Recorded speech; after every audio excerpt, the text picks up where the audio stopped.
Hey everyone, my name is Maria. I'm a member of SENSORICA and also contribute to the Breathing Games project. I'm a user experience designer. I work both in open source environments and in the private sector, so I'm experienced in sort of both ends of things. Today I'm going to take sort of like a zoom out a bit from the work that Fabio presented, where it was a very specific example of an open source project, and I'm going to talk about accelerating scientific innovation through what we call open innovation networks. The production of open source scientific hardware has accelerated over the last several years, primarily through the access to digital fabrication techniques. And we've had, you've seen people in non-professionalized scientific research sort of settings contribute to these types of projects. So citizens and also scientific researchers working with communities, so outside well-funded environments.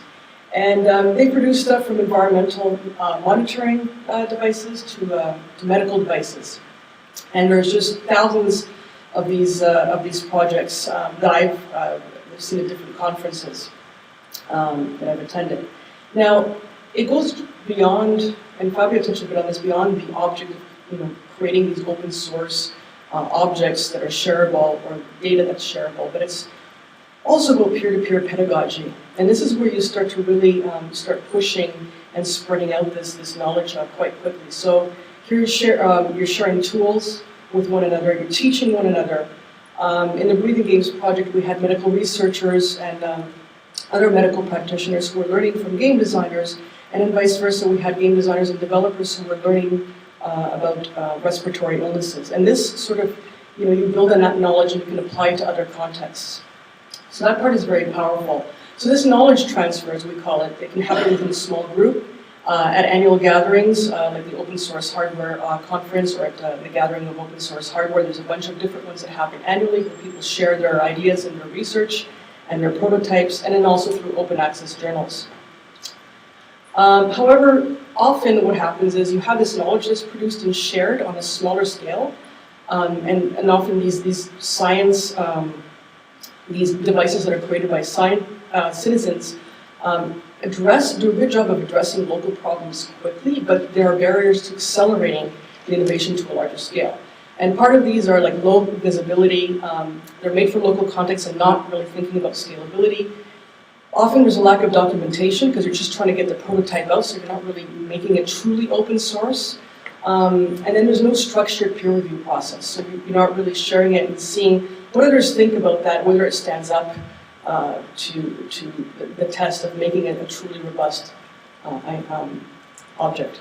So how can we harness these efforts that citizens are already, communities are already making or contributing? So I'm presenting an organization as a case study, SENSORICA and Network in Action. So right now, this is what we have. We have a bunch of different isolated, in many cases isolated approaches, fab labs, communities doing, academic labs doing open source research. But how do we get to this point? And by doing this, by taking a more network approach, what you're doing is you're sharing these resources and this knowledge on a much larger scale. And then that really starts to speed things up. So this is what we do at SENSORICA. We're an open innovation network using peer-to-peer production practices. We have 8 years of experience, and we've contributed to over 45 commercial projects. And we've also created custom digital infrastructure for large-scale collaboration, one of which is called a network resource planner. It's kind of like an ERP, but much more complex. So this is just a visual of some of the projects and events that we've done over the years. And our mission is really to accelerate scientific development and to connect traditional organizations with open innovation networks. So here, open innovation networks can tackle complex problems through an interdisciplinary team of collaborators. By building bridges, transferring knowledge through multiple touch points, so you're going from one to many to many to many, and then connecting with communities on the ground, understanding their local context, building that empathy that you need to start a project and really address the local problems, the issues. So our approach, we're trying to foster collaboration and collectively build and refine innovation practices.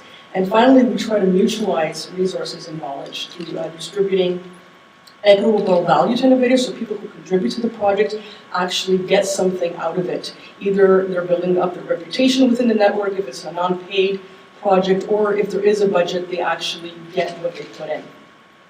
And then at the same time, documenting the entire process, designs, code, and sharing it so that others can take it, build on it, or replicate it.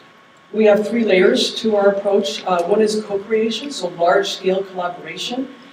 This is especially powerful in the beginning where you're ideating and you're trying to gather as much information as possible. It's quite messy, but if you think of it as a funnel, those ideas do become refined as with more people joining and as we're sort of selecting which ideas would work.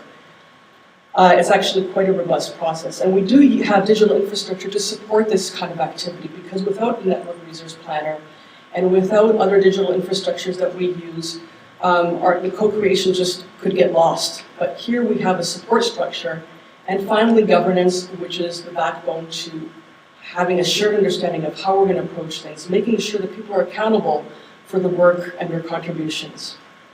This approach can cut costs by mutualizing resources, it increases the speed of innovation, it facilitates transactions, and it streamlines economic activity and logistics. So we have tools, we offer tools, standards, culture, and incentive. Quickly going to go through two projects that we've participated in that use this sort of network approach. This is an urban furniture project that creates its own energy and connectivity. The goal was to sort of build economic but also social support around the prototype for local distribution and service.